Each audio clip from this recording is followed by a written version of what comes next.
ప్రభువైన యేసుక్రీస్తు నామం పేరిట మీకు అందరికీ శుభాభివందనాలు తెలియపరుస్తున్నాను. ప్రపంచంలో ఏ దేశంతో అయినా యుద్ధం చేసి గెలవచ్చేమో కానీ ఇజ్రాయెల్ దేశంతో యుద్ధం చేసి ఏ దేశం కూడా గెలవలేదు. ఇజ్రాయెల్ దేశం అంత శక్తి సామర్థ్యాలు కలిగినటువంటి దేశం. ఇజ్రాయెల్ దేశానికి ఉన్న టెక్నాలజీ ప్రపంచంలో మరి ఏ దేశానికి లేదు. ఇజ్రాయెల్ దేశం ఈ ప్రపంచానికి ఆయుధాలను సరఫరా చేసేటువంటి దేశంగా ఉంది. మన భారతదేశం కూడా ఇజ్రాయెల్ దేశం నుంచి ఆయుధాలను దిగుమతి చేసుకుంటుంది. ఇజ్రాయెల్ దేశానికి ఉన్నటువంటి మరో శక్తివంతమైనటువంటి వెపన్ ఏంటంటే ఐరన్ డోమ్.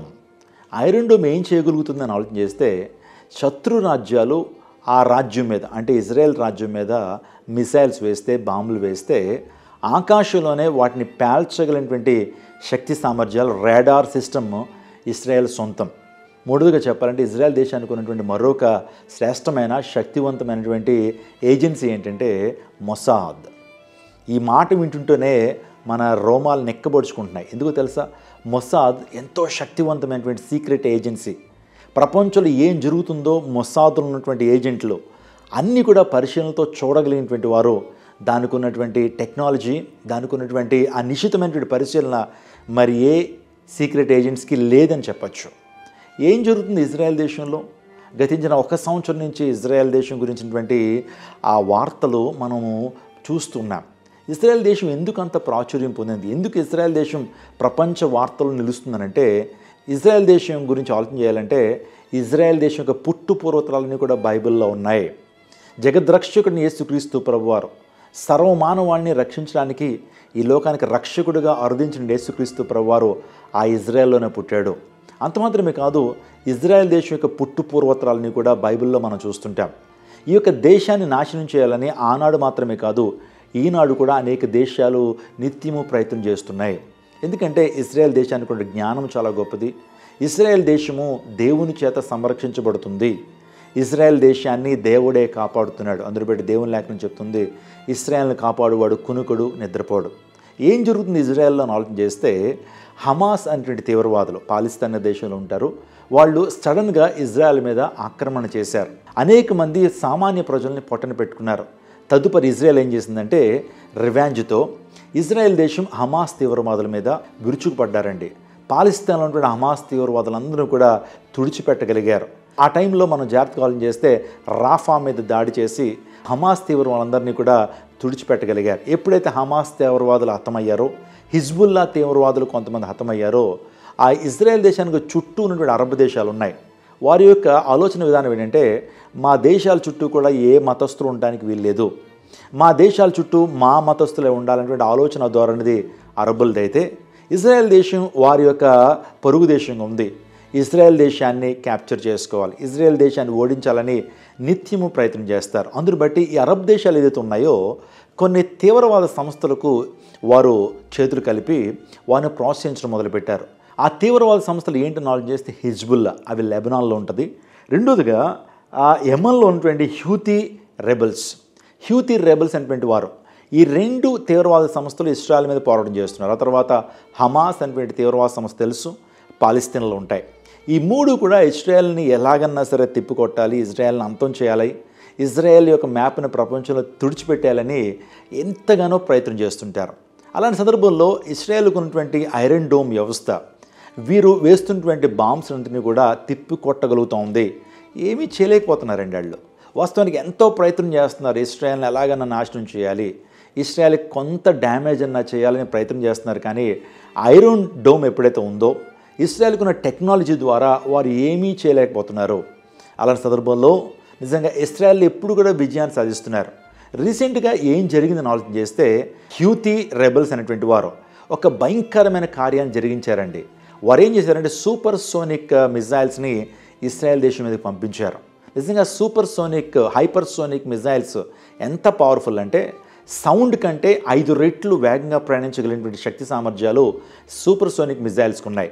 ఒక మాటలో చెప్పాలంటే అమెరికా నుంచి చైనాకి ఆ సూపర్ సోనిక్ మిసైల్ని పంపిస్తే కేవలం 18 నిమిషాల్లో రీచ్ అయిపోద్ది. అంత వేగంగా వెళ్ళేటువంటి సూపర్ సోనిక్ మిజైల్స్ని వారు ఎప్పుడైతే ఇజ్రాయెల్ మీదకి వేశారో ఇజ్రాయెల్ ఉలిక్కిపడిందండి. ఇజ్రాయెల్ అందరూ కూడా ఆశ్చర్యానికి లోనయ్యారు. నిజంగా 40-50 సంవత్సరాల నుంచి ఎప్పుడూ షాక్ అవ్వనటువంటి ఇజ్రాయెల్ వెంటనే షాక్ అయ్యారు. ఈ సూపర్ సోనిక్ మిజైల్ ఎక్కడి నుంచి వచ్చింది, వీరి ద్వారా ఎలా సాధ్యపడింది, వీరు ఎలా పంపించగలిగారు అనే ఆలోచన చేస్తున్నారు.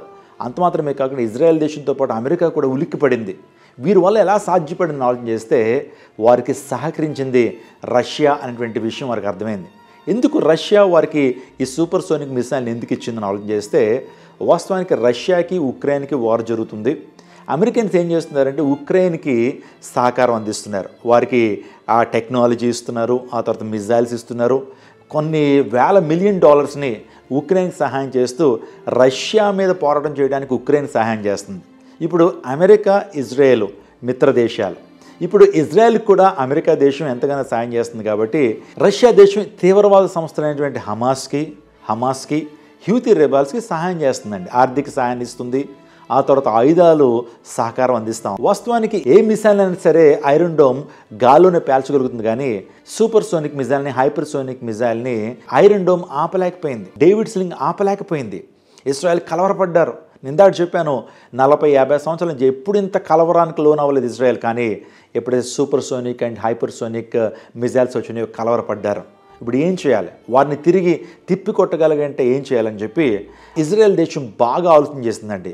ఇదే రైట్ టైంలో వారిని దెబ్బ కొట్టాలి, రైట్ టైంలో మన యొక్క శక్తి సామర్థ్యాలు ఏంటో నిరూపించుకోవాలి, దేవుడు మనకి ఏ విధంగా సహాయకరంగా ఉన్నాడో నిరూపించుకోవాలనే ఉద్దేశంతో రీసెంట్గా ఒక ఆపరేషన్ చేశారండి.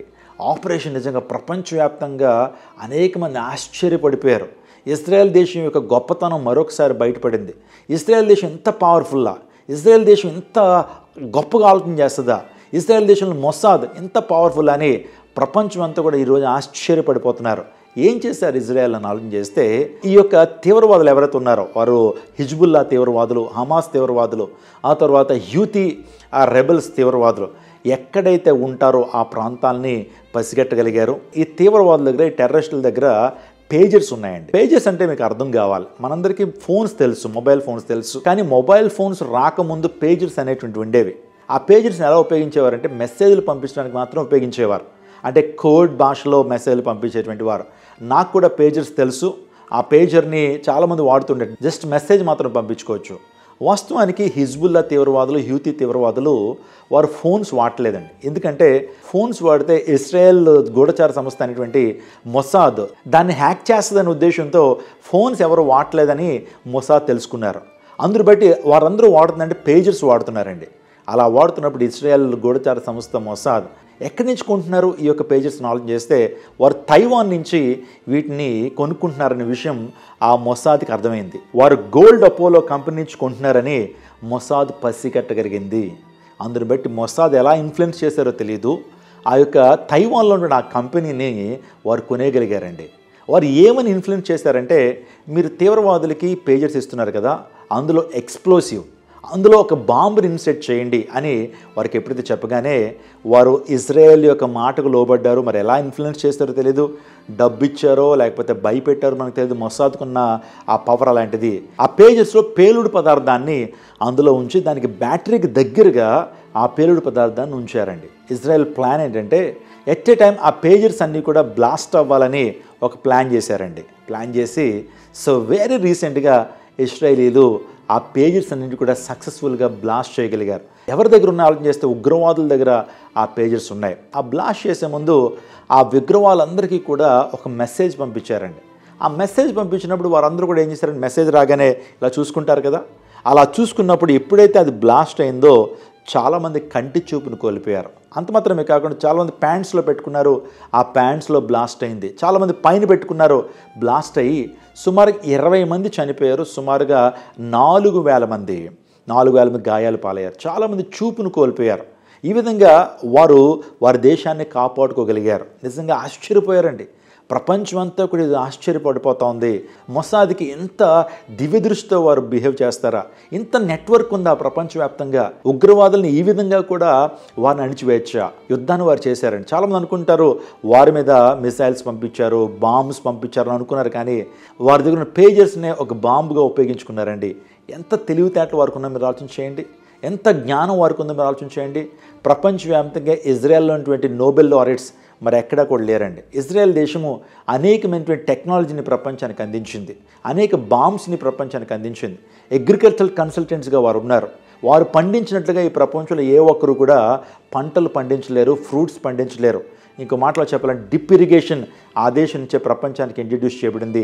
అనేకమైన గొప్ప వెపన్స్ వారే ప్రపంచానికి అందించగలిగారు. ఎంత జ్ఞానం వారికి ఎలా వచ్చిందంటే ప్రభువును బట్టే. వారు ఎవరినైతే పూజిస్తున్నారో ఆ దేవుడు సర్వశక్తిమంతుడు, ఆ దేవుడు నిజదేవుడు, సైన్యములకు అధిపతి దేవుడు కాబట్టి దేవాదేవుడు ఆ దేశాన్ని కాపాడుతున్నాడు, శత్రు రాజ్యాల నుంచి ఆ దేశాన్ని కాపాడుతున్నాడు. 1967 సంవత్సరంలో ఇజ్రాయెల్ దేశం చుట్టూరు ఉన్నటువంటి అరబ్ దేశాలు ఆనాడే ఇజ్రాయెల్ దేశాన్ని కంట్రోల్ చేయలేకపోయినాయి. యుద్ధం చేశారు. యుద్ధంలో ఇజ్రాయెల్ దేశం విజయాన్ని సాధించగలిగిందండి. షాక్ అయిపోయారు. 6 దేశాలు, శక్తివంతమైన 6 దేశాలు అప్పుడే ఇండిపెండెన్స్ వచ్చిన ఇజ్రాయెల్ని ఏమీ చేయలేకపోయినాయి. 1967 సంవత్సరంలో ఏమీ చేయలేకపోతే ఇప్పుడు ఇజ్రాయెల్ దేశాన్ని ఎవరైనా ఏమైనా చేయగలుగుతారా? మీరు ఆలోచన చేయండి. అంత జ్ఞానం కలిగినటువంటి దేశం ఇజ్రాయెల్ దేశం. ఈరోజు షాక్ అయిపోతున్నారండి ప్రపంచం అంతా కూడా. అమెరికా షాక్ అయిపోయింది, రష్యా షాక్ అయిపోయారు. నిజంగా ఎలా సాధ్యపడింది? వాళ్ళు వాడుతున్న పేజర్స్, వాళ్ళు వాడుతున్నటువంటి ఎలక్ట్రానిక్ గ్యాజెట్స్లోంచే బాంబు పెట్టగలిగారంటే ఎంత శక్తి సామర్థ్యం వారికి ఉందో మీరు ఆలోచన చేయండి. రీసెంట్గా ఇంకో న్యూస్ వచ్చింది ఏంటంటే కేవలం పేజర్స్ మాత్రమే కాదు, వాళ్ళు వాడుతున్న వాకీ టాకీస్ కూడా బ్లాస్ట్ అయినాయి, వారు వాడుతున్న ఎలక్ట్రానిక్ గ్యాజెట్స్ కూడా బ్లాస్ట్ అయినాయి. ఎంతో అద్భుత రీతిగా శత్రువుని ఎదుర్కొనగలిగారు ఇశ్రాయేలీలు. ఈ విషయాన్ని గురించి అర్థం చేసుకుంటున్నప్పుడు ఒక దేశము, ఇజ్రాయెల్ దేశం ఉగ్రవాదుల్ని, తనకి ఎదురుగా వస్తున్నటువంటి తనకు వ్యతిరేకమైనటువంటి ఉగ్రవాదుల్ని ఎంతో అద్భుత రీతిగా ఎదుర్కొనగలిగారు. వారి దేశ పౌరుల్ని కాపాడుకోగలుగుతున్నారు. ఈ విషయాన్ని ఆలోచన చేస్తూ ఉన్నప్పుడు నిజంగా ఇది ఎలా సాధ్యమైంది? ఉగ్రవాదులను ఈ విధంగా కూడా వారిని హతం చేయొచ్చా? ఏ బాంబ్స్ ఉపయోగించలేదు, యాటమ్ బాంబ్ ఉపయోగించలేదు, మిసైల్స్ వేయలేదు. నిజంగా పర్సనల్గా ఎవరి దగ్గర అయితే అవి ఉన్నాయో వారిని మాత్రమే టార్గెట్ చేశారండి. వాస్తవానికి ఒక బాంబు పంపిస్తే చుట్టుపక్కల ఉన్నటువంటి ప్రాంతాల్లో ఉన్నటువంటి మనుషులు కూడా చచ్చిపోయే అవకాశాలు ఉన్నాయి, లేకపోతే చుట్టుపక్కల ఉన్నటువంటి బిల్డింగ్స్ పడిపోయేటువంటి అవకాశాలు ఉన్నాయి, చిన్న బిడ్డలు చనిపోయేటువంటి అవకాశాలు ఉన్నాయి, స్త్రీలు చనిపోయే అవకాశాలు ఉన్నాయి.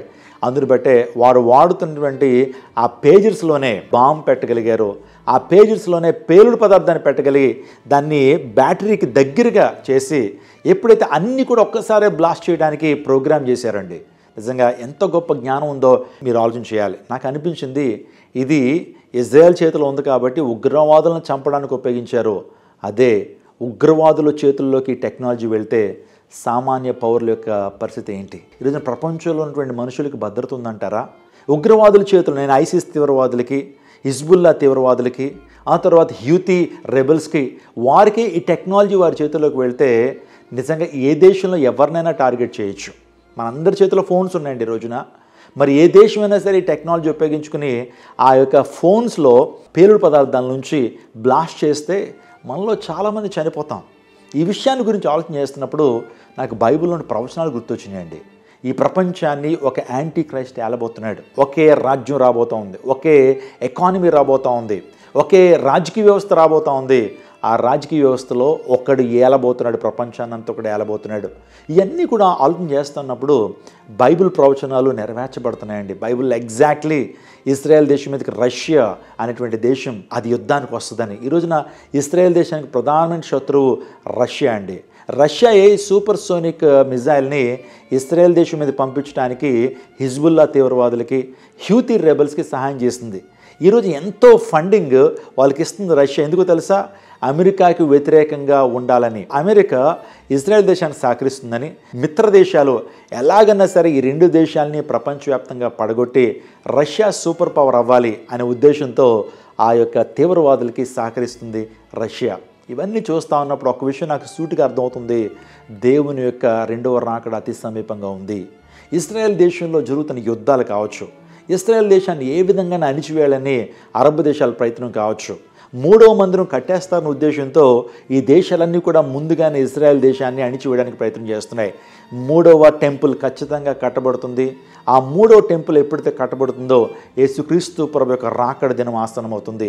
ఆ మూడో టెంపుల్లో యేసుక్రీస్తు ప్రభు వారు ఆయన దిగి రాబోతూ ఉన్నాడు. ఆ మూడో టెంపుల్కి రెండో రాకడికి చాలా పోలికలు ఉన్నాయి, చాలా సంభవాలు ఆ యొక్క మూడవ మందిరానికి ఉన్నాయనే విషయాన్ని మీకు జ్ఞాపకం చేస్తున్నాను. కాబట్టి యేసుక్రీస్తు ప్రభు రాకడ సూచనలు జరుగుతున్నాయి. ఇశ్రాయేల్ దేశం యుద్ధం చేయబట్టం, అనేక దేశాలు ఇజ్రాయెల్ దేశం మీద దండెత్తి రావటం, వ్యతిరేకంగా మారటం అనేది బైబిల్ యొక్క ప్రవచనమైన విషయాన్ని జ్ఞాపకం చేస్తున్నాను. మీ హృదయాన్ని కలవరపడనివద్దు, కానీ ఒక్క మాట, మీరు రెండవ రాకడ కొరకు సిద్ధపడండి. యేసుక్రీస్తు ప్రభువారు ఆయన చెప్పిన రీతిగానే మరలా ఈ లోకానికి రాబోతున్నాడు. ఆయన మొదటిసారి వస్తానని చెప్పాడు, ఆయన వచ్చాడు. సమస్త మానవాళి కొరకు తన అమూల్యమైన రక్తాన్ని కార్చారు. ఆయన 3 రోజులు తిరిగి లేస్తానని చెప్పాడు, లేచాడు. అంత మాత్రమే కాకుండా నేను ఏ విధంగా పరలోక రాజ్యానికి ఆరోహణమై వెళ్తున్నానో అదే రీతిగా రెండోసారి మరలా తిరిగి వస్తానని ఆయన రాకడ సూచనలు ఇచ్చాడు.